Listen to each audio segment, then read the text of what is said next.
PLO Professor here. Thank you guys for tuning in. On this video, you guys are going to see me play at the World Series of Poker. One of the games that I tend to do really well in, and this comes to building your bankroll and things of that nature, is 5100 limit. I actually grew up on stud. Yes, I am that old. Some of us are that old. I'm in my 40s. So I learned playing stud 50, 250, 50 cent, $2.50 a long time ago when I lived in Italy, and I used to take all the neighborhood's kids' money. It's a story for another time.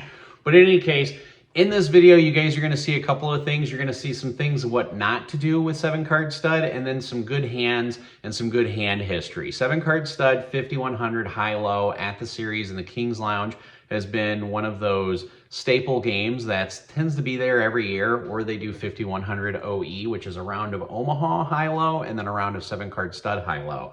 And the nice thing about it being limit, there was a few situations where like Wayne came up to me and he was like, "How are you doing for this session?" I was like, "Oh, I'm down $1,000. And then like 20 minutes later, I'm like, "Oh, I'm even." And that's just because when it comes to limit, you separate everything into big bets. So $100 is the big bet, $50 is the small bet. So you generally say, oh, like, yeah, I might be down $1,000, but I'm really only down about 10 big bets. And when you figure it's limit, that's really only like 1 or 2 hands. Most hands in 7-card stud will end up being heads up. In this video, you're actually going to see 2 different hands that I think is like 4- and 5-way action. And so yeah, you're going to see some good things. But 7-card stud high-low is a great game to build your bankroll off of, especially being any type of limit variety in the higher limit variety. Most players have a difficult time in low to medium stakes to beat the rake. The nice thing is in a 5100 game, the rake ends up only being like $10 to $12 every half hour. So you're only paying like $20 an hour to play. And the stack sizes are large enough and the pots are large enough to compensate for that. And so it's a big game. But it's not too big. Like some people might say, oh my God, 5100. If you're used to playing PLO, you would think like a $2,500 buy-in would be way too low in a 5100 game. But in fact, most of the time when I play 5100, I usually buy in for a rack of green and then a stack of red, or a rack of green and a rack of red. Like most people will buy in for about $2,000 to $3,000. You do have some people that'll buy in for $1,000. And if they're running bad, you'll see them up with like a yellow chip and they'll just throw it out there and get change and stuff like that. But I encourage all of you guys, if you're looking for 7-card stud action, definitely check it out at the series. There's some good games there. But yeah, let me know if you guys like this type of stuff. I know it's not the norm with PLO, but it was funny because when I was at the King's Lounge recording this, before I started recording, I asked the players, I said, would you guys watch a 5100 7-stud high-low vlog? And they were like, well, yeah. Of course, I was talking to 7-stud players, but I also found out from talking with you guys that there is at least a decent demand out there for more mixed games, things like that, because people are interested in playing mixed games, but they're not really sure where to start. So this is a pretty good video about 7-card stud. The general theory or philosophy or strategy is start off with 3 to a low and then back into a flush or back into a straight. That's the old school mentality. You'll see a little bit of that there. Plus you'll also see some hands where I start off with 3 to Broadway and I play it pretty fast, if you will, pretty aggressive. And there's reasons for that. And please forgive me, I did not remember what every single person's cards were. I did my best with my notes, but I did my absolute best. So I haven't done the graphics yet, and I'm kind of curious what that's going to look like. But in any case, check out our website. We have an Etsy store. We sell the 10 Commandments of Pot Limit Omaha on there. Coming soon is going to be the 10 Commandments of Big O, or the 5 Rules of Big O, something to that effect. And let me know what you guys think about that and what changes you'd like to see. Also, if you guys are looking for any type of online action, as you guys know, we happen to be part of a club that is really big into Pot Limit Omaha, every variety, PLO 4, PLO 5, PLO 6. Even if you just want to join and watch, we have plenty of people who do that just to watch the action so that way they can learn. And the information for that's down below. So I think that's about it. I hope everybody's having a great series, and as always, play smart and run like a god. So the first thing I'm going to show you guys in this 7 stud high-low video is what not to do. We look down at Queen 6 as our whole cards and 5 as an up card. So basically we have 2 to a 65 low, and then we don't have anything for a high. Now the way 7 stud works, there's a bring in of 15, then you can complete for 50. Most everybody completes for 50. When the 4th street gives me an ace, it shows that I probably floated the flop with an ace or something to that effect. So I lead out and bet 50. The guy to my left, who is literally one of the tightest 7-card stud players that I've ever played with in my entire life, raises to 100, and he has a deuce and a 5 of spades showing. So he's signifying that he has 4 to a wheel already. That's really the only way he would raise. So I have no idea why I call $100. Maybe it's because it's early on and I haven't played with this guy very much. But when the 5th street brings out a 9, that pretty much kills all my chances for a low. So I go ahead and check. Again, 5, 6 queen is not a good starting hand in high-low 7 stud. And when the tightest guy in the world, the 7 stud, bets 100, I let it go, and we lose. I do some hands with an in-depth analysis. This is going to be one of those hands, so I'm going to pause it here just for a minute. The reason why I'm pausing it to do some in-depth analysis is because when you're playing 7-card stud high-low, 100% of the hands are going to have a high. Not all of the hands will have a low. Generally, the strategy is you try having 3 to a low and you back into either a straight or into a flush, or you have like 2 pair with a low. That's generally the strategy. Or the opposite strategy is go for a completely high hand. So in this hand, for example, when you have ace queen in the hole and you have a jack up top, you have 3 to Broadway. Now my opponent's up card is an ace, so he is signifying that he does have at least either a high or a low. That's why an ace up top is so powerful. But when I have 3 cards to Broadway, I'm always going to continue here because there's a great possibility that I'll end up with a high 2 pair or possibly a straight, might even back into a flush. But usually if you have 3 cards to Broadway, you're going to continue on a lot of boards because regardless of what your opponent shows, you have so much strength there. So that's exactly what I do here. Now let's see what 4th street brings in as I go ahead and call his raise because I opened for 50 and then he made it 100. So on 4th street, we actually turn the king of diamonds. So we actually have 4 cards to Broadway and we have 3 to a flush. Now he has an ace high, so he bets first, he bets 50, and I call. Now the 5th street brings me in a 10 of diamonds, and it pairs his aces. Now for those of you who aren't familiar with stud, on 5th street is when, if you're playing 50-100, you can start betting in increments of 100. And keep in mind this is limit, so when he pairs his aces, he bets out 100, I make it 200.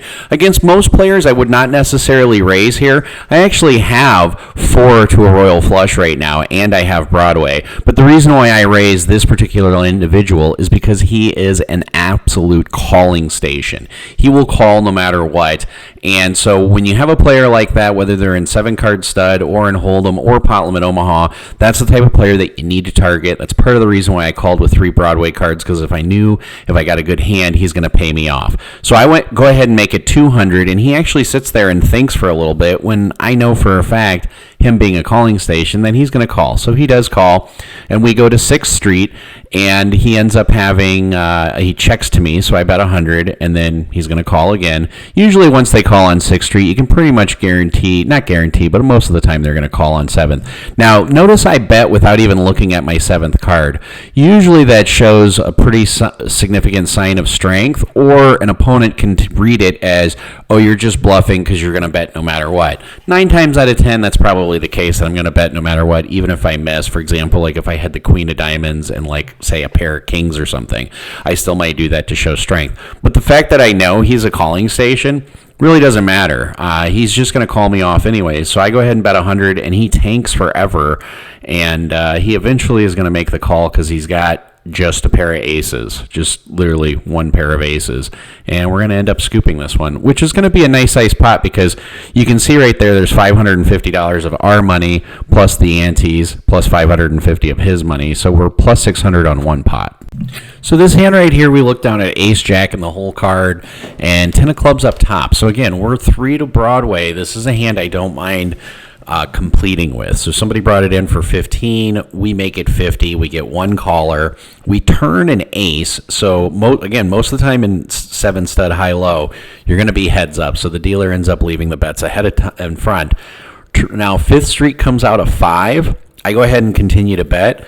The gentleman across from me that is playing against me actually has 2 5s showing. So he has a pair of 5s. And look at this. Sixth Street gives me a jack. Now I have aces and jacks. I'm looking at an opponent who has 2 5s showing, and I have a 5 up. Now the dealer makes a mistake here. He gives the river card face up to the first player, which means he needs to give it face up to everybody else. The face-up card to the other player is a third 5, believe it or not. It's the case 5. So he has 3 5s showing, and I have aces and jacks. So this is a situation which the dealer just saved me $100. GG. Now this hand right here, we're going to start off with 4, 5, 8. There is a complete, we're actually a complete and a raise to 100, and I went ahead and continued. We're going to go ahead and pause it here to evaluate everything. So we are on 4th Street, and we have 5 jack up top, but we did have 3 to a low to start. Our opponent actually started off with a queen up top to the gentleman to my left, and then the lady that's actually across from me started off with a 6 as well. So we assume the guy that's across from us, or the lady that's across from us, is drawing to some kind of low in the beginning, and the other guy to my left has a pair of queens because he does start off with a queen up top. So we understand that the only other low that we're going against is from the lady across the table from us, and we do start with 3 to a low and 3 to a straight. Now, that's not the greatest in the world. A jack comes to my hand, and that doesn't change anything for me. As you can see, moving along here to 5th Street, I paused it real quick because you can see now that I actually get a 7. So I have 4 to a low as well as 4 to a straight. So I have 4, 5, 7, 8. Given an 87 low is not a really great low, but my other opponents you can see has an ace, a queen, and a 9. So I know the guy to my left, who was the one that raised when I opened to 50, is definitely drawing to a high hand, and then the lady across from me has a 6, an 8, and a 10 up top. So she could be drawing to a straight, but the fact that I've got a 7 and an 8 in my hand, I'm not too worried about that. I'm thinking she's drawing to a low as well, so really I have to focus against her, and the fact that she's holding a 6 is one of my outs. But in a situation when I'm 4 to a low and 4 to a straight, I'm not going to go anywhere. So she goes ahead and bets out $100. It's on me. I'm obviously going to call. I'm not going to go anywhere. And the guy who initially raised on the flop is going to call. So we're going 3 ways to 6th Street. And 6th Street for us brings in a 3. So now we have a low. The gentleman who I put on going a high gets a deuce. And then the lady over there ends up pairing her 10s. So she has a pair of 10s and she fires out another $100. Now I'm assuming both of those players are going for a high because she likes the 10. Now because of that, I have a low. I believe I'm the only one who has a low. So I go ahead and raise because at this point I understand this should be free money. The guy to my left does have ace deuce up top. So there is a possibility he could have some kind of wheel hander there, but both of them call, which we absolutely love, and the river comes out, and you're going to see that whenever you're like 90% certain you're the only one who has a low, you should just bet. When in doubt, just bet it out. And again, it's limit. So if you bet 100, the most they can do is make it 200. So I bet 100. Guy to my left, who was the initial opener, calls, and then she calls. I announce I just have an 87 low. She has just a pair of 10s, and the guy who opened actually has queens over deuces. So him and I are going to chop up her money. But just a pair of 10s is not going to cut it. Here's a fun hand. Ooh, pocket kings that are wired. Again, when you have 2 cards in the hole, they're considered wired if they're paired. So we have kings wired. We're picking this up on 4th Street. You can see my up cards are a queen of clubs and a 7 of clubs. Gentleman to my left, again, very tight player, happens to have the deuce of clubs and 4 diamonds up. And lo and behold, look at that. I get a king on 5th Street. So now we have 3 kings. It's pretty obvious I'm only going high, a queen, a jack, and a 7 up top. Paul to my left, who gets an 8, signifies that he has a low because he has 8-4 deuce. He decides to raise it to $200. Now, he's doing that because he knows with the other cards that are out there, he's the only one going for low that's out there. And I know I'm going for high. I have no possibility of low. So this is a situation in which another person calls to our right. He's the guy in the number 8 seat, so the dealer ends up scooping the chips in. and I don't want to blow him out of the pot. So I'm going to call. Lo and behold, on 6th Street, I end up getting a full house. So now we have kings full. I check it, trying to let the Paul, who's obviously going for a low, to bring in the action, and he does. He got an ace, so he has ace, deuce, 4, 8. Now I'm going to juice the player on the 8 seat, so I make it 200. Check raise because I have a full house, kings full. Pretty sure it's the nuts here on the high end. And then Paul ends up 3-betting. Now you can make the argument here, Paul to my left could have just flatted to suck the other player in. But the nice thing is Paul knows that this guy is a calling station as well. Not only is he a calling station, but he re-raises. And then I go ahead and cap it. You can cap it to 500. So here we are, $500 on 6th Street going into the river. This is one of the reasons why I love 5100 limit. And here comes 7th Street. For me, it doesn't even matter. King's full. It does not change anything. I bet 100. Paul calls. He knows he has a low, and he's worried that the other fella might have a low as well. Now, Paul does have 3 to a wheel showing. We go ahead and show. I say king's full. I'm pretty sure it's the nuts. Paul actually ends up winning this with a low, and I'm not sure what the other guy had, but we end up winning a pretty juicy pot here in the middle of the session. So a couple of things that I love about limit is people are always committed to call. In this hand, there's not going to be any exception to that. We're going to pick it up right on 4th Street. So first of all, I have 3s wired, which means I have 2 3s in the hole. And on 4th Street, I had a 7 up. I get another 7. So I have 7s and 3s on 4th Street. It's a really strong hand. Now, it's only strong if you notice no one else had a 7 or a 3 on the open, because in 7-card stud, you get 2 cards down, 1 card up. So no one else had a 7 or a 3 up. My opponent to my left, who, again, happens to be one of the tightest 7-card stud players I've ever played with, has an ace of spades and an 8 of spades up top. And the guy to his left, 2 seats to my left, has pocket 9s on 4th Street. And the gentleman to his left, directly across from me, has aces showing on 4th Street. So 3 people who have pairs and 1 person who has 2 to a flush and 2 to a low usually means that there's going to be fireworks, because we're already 4-handed going into 4th Street. But now this is where some of the fun stuff starts to happen. And the fact that I know no one else has a 7 or a 3, or none of their up cards are a 7 and a 3, means I know my cards are live. So in 7-card stud, you can calculate outs a little bit differently. I'm not going to get into how to do that right now, but just know I have 4 outs, of which I know what about 12 of the cards are in the deck. So let's go ahead and continue and see how the action happens here. Now, obviously, the guy with aces, he should always bet. He leads. You can see there, he leads for $50. I actually have a decision here. I can raise or I can flat. And I could raise, which would signify the strength of my hand that I might have 3 7s. So I want to be a little bit sneaky. I go ahead and flat. Paul, the guy to my left, who's incredibly tight with ace of spades, 8 of spades, raises because he knows he's probably the only one drawing to a low. Guy with pocket 9s calls. Guy with aces obviously just flats, and now I just decide to flat because Paul here is throwing up a red flag. So now we're on to 5th Street, which, lo and behold, there's a 3. Now I have 3s full. Full houses in any poker game is really strong, but particularly in 7-card stud, and I went ahead and paused this, it's really strong because you get to see what your other opponent's cards are. So, for example, Paul to my left, who had the ace 8 of spades, who was most likely going for a low or a flush or both, Jack of hearts is not going to do anything for him at all. The other fella to the left ends up getting the 5 of hearts with his pocket pair, so that's not helping him at all either. And then the guy with pocket aces has the deuce of hearts. Now, that could signify a problem because if he was going low, he could have aces over deuces right now.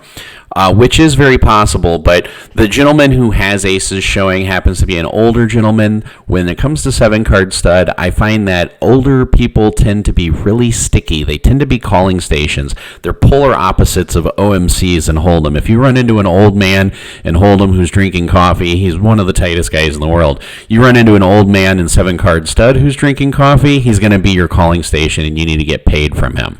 So knowing that he's a calling station, the action is on aces. So aces decides to bet out for 100. Now it's on me. I actually have a decision to make. If I did have 3 7s, for example, if I just had a 7 in the hole, I would raise to 200 anyway. So I actually make it 200. signifying that I should have at least 3 sevens, because I'm facing aces and I'm facing a pocket pair over there. And so this should really raise some alarm bells. The reason why I raise is because I want to get the low draw out there, the guy to my left, and then the other guy, I don't want him to fill up either. So now I'm just stuck with the old man, who happens to be a huge calling station, and I'm going to see if I can milk him. I end up getting the 9 of clubs on the 6th Street, pardon me, and he gets a third ace. So now he has 3 aces up front.